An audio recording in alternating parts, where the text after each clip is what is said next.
got scripts. He was just kind of enjoying his time off. Nothing really connected with him. And then this one did. He knew Glazer and O'Donoghue through Saturday Night Live, because they used to write for him on Saturday Night Live. So when he kind of decided that he was ready to come back, this was the script that he wanted to do. Something got messed up along the way between Donner and O'Donoghue, Glazer, and Murray. Whatever that script was originally, apparently didn't end up on screen. At least most of it. I'm looking at the movies that Murray did get offered before signing on to Scrooge. Some pretty big hits. Big, Rain Man, Cocktail. I don't think Rain Man or Cocktail would work with Murray. Big was a huge hit for Tom Hanks. I think Murray may have been able to do that, but I think Tom Hanks had more of like the boyish.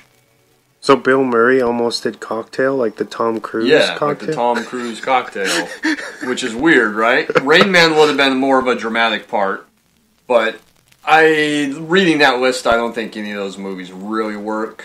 Big, maybe. I could see him as more of a Tom Hanks type of guy, more than the other two. That would be like the only one, I think, like you said, that maybe he would have like a shot at being good at. But that's crazy. Like I said, I think Rain Man, I don't think he would have worked in it, because that's more of a serious part, and maybe he wasn't feeling that because of what happened to him with Razor's Edge. So he's ready to come back. They tailor Scrooged for him, per his requests.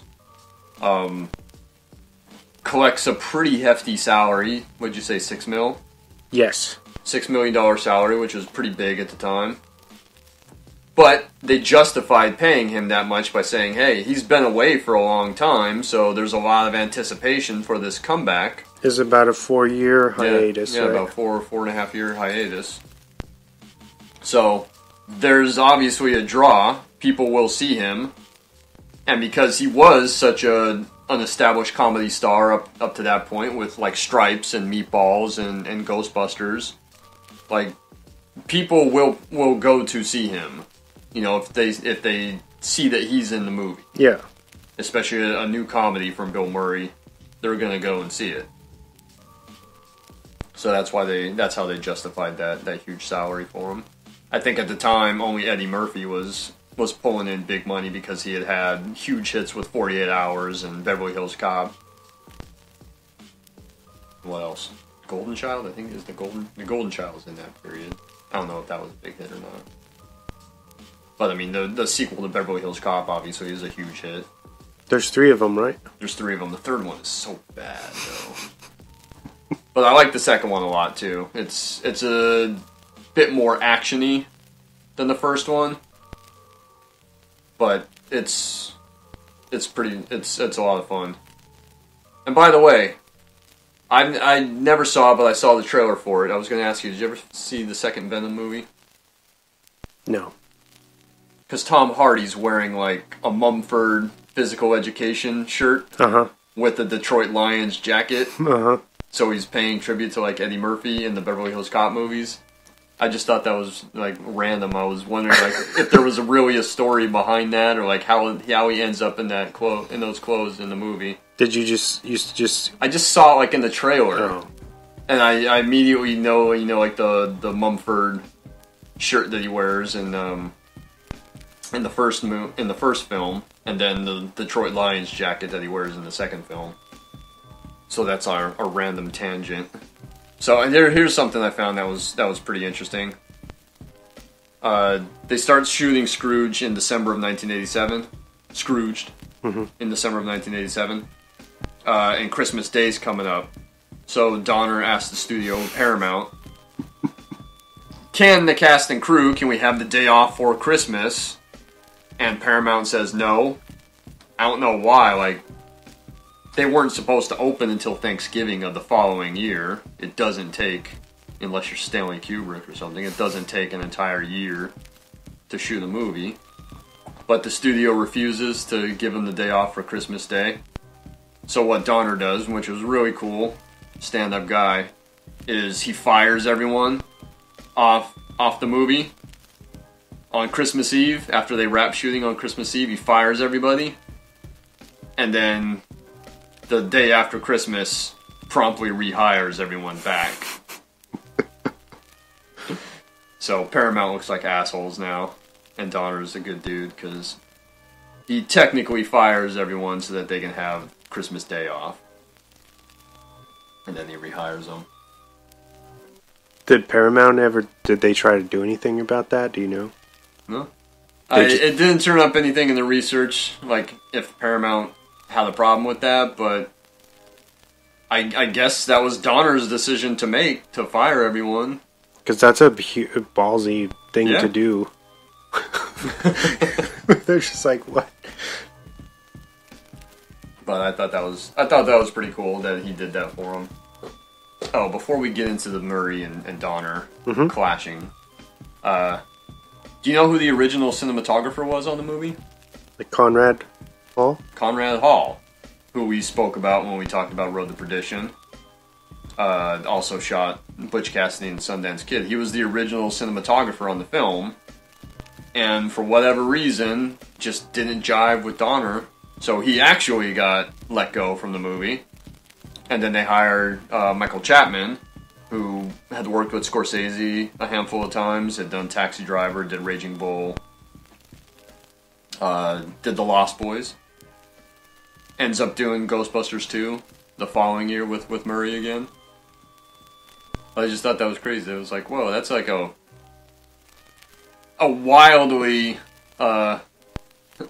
overqualified cinematographer they have for there. this, yeah. For this. Not that this is a bad-looking movie, but just like, wow, like, they hired Conrad L. Hall? Like, why did they fire him? That was probably the best guy they could have gotten. Well, and then I think when he was fired, he moved on to Tequila Sunrise, and then was nominated for that. Yeah, so that worked out for him. Why don't we talk about Murray and Donner then? This was, like I said, this was one of the things that bummed me out, is that they didn't seem to get along. Like, they got along initially, like, when they met. You know, because they were kind of like, we don't know if we should sign on to this movie, but, you know, once they met, Murray liked the director and Donner liked Murray and, you know, his leading man. So they both sign on. And then, apparently there's just a lot of conflict between them. You know, Donner has kind of one vision for the movie, and Murray, he does a lot of improvisation, which is pretty well known. I mean, we talked about it when we did Ghostbusters. There was a lot of improv stuff in Ghostbusters. We are definitely talking about a movie next year that, rumor has it, his entire performance in that movie is all improvised. So I can't wait to talk about that. It's one of my favorite comedies of all time. And from what I understand, his whole performance in that movie is completely just improvised. So look for that next year. I'll keep it under wraps for right now. I don't know when we'll do it, but we're definitely doing it next year because I bumped it this year to do a couple other ones because we were a little Murray heavy. Yep. This is our third Murray movie this year. After Ghostbusters and Royal Tenenbaums. So it's a bummer because Murray really believed in the script from Glazer and O'Donoghue. You know, had potential for a really great film, but just was disappointed in how Donner was directing it. There's a quote from him that says that I guess Donner just wanted everything to be louder and faster instead of this apparently very good script that was a bit more cynical. And then I think even O'Donoghue corroborated that, saying that Donner just didn't understand comedy. Didn't want to focus on the films, or at least the script's more subtle elements. Just kind of wanted everything to... You think comedy is supposed to be loud. Or like slapstick type stuff. Yeah. So apparently Murray was pretty miserable on set. Said that he and Donner clashed basically every single day. Said that he said like every minute of every day. Every minute of every single day. Yeah, I see that quote in my notes now. And then what ends up happening is that, you know, he says Murray says he feels alone. This is his first starring role in 4.5 years, even though Ghostbusters isn't really a starring role for him. It's an ensemble. He's part of an ensemble. So he felt that he didn't have to carry the movie. I know a lot of people will always think of Ghostbusters with Bill Murray, but Dan Aykroyd and Harold Ramis and Ernie Hudson are doing lots of great work in that movie as well. It's very balanced. Yeah. As opposed to this, where it's everything hinges on him. He is the lead. He's the guy that this movie is about, and he's in virtually every single scene. So he's got this... He has to carry the movie, and he's not really sure about how he feels about that. So he's just miserable. He has a shit time on it. You know, apparently the set was miserable for him as well, with the smoke and the fake snow making him ill. And I hear that a lot, that whatever they use for fake snow, at least used to use, is not good for you to be breathing. It's interesting that they would keep using it. It's like there's not a better way, you know, like... I really hope that there is now. You know, they use some soap, mashed potato flakes. Whatever they were using then was toxic, and that's not the first movie I've heard that about. But he's just unhappy in making the movie, and unhappy with Donner, unfortunately. I don't know how much of the film actually suffers because of it. Watching it again, after doing the research on it, I was like, oh yeah, there's lots of scenes that Murray yells. So I can kind of see like where he's coming from, that Donner was just kind of playing up that aspect of it. But just kind of a bummer. I know that Donner, trying to be a little bit more diplomatic, said that Murray's really creative, but kind of difficult to work with. You know, he likes to improvise. I think he said that you don't really direct him, you just kind of let him go, and sometimes you gotta kind of pull him back. I still love the movie, but it was just kind of disappointed in hearing that. Had you known some of this stuff, like, for a long time, or you just taking in... Just doing the research in the last month as we were prepping the movie.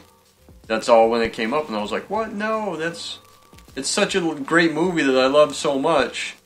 And it's kind of one of those, like I said, one of those perennial Christmas movies, like Christmas Vacation, or like Die Hard, and Batman Returns, that I always kind of watch towards when the season comes up. I was just kind of bummed to hear that Murray, who I think is great in the movie, even if he doesn't, I think Murray's great, and just to hear that him and Donner just didn't click, and had kind of conflicting views of how the movie should be. So let's talk about the movie some. Because I'm just hitting all the behind the scenes drama. But I want to talk about the film. Okay. It's, as you said, it's a retelling of A Christmas Carol. Probably the most famous Christmas story of all time. And in this twist, Murray is this very cynical, very ruthless TV executive. And just the way that the film starts out is really funny. Because they're showing all the promos for their upcoming Christmas programs. And there's like the siege at the North Pole. And then Lee Majors shows up and it turns into an action movie. There's a Robert Goulet like Cajun Christmas.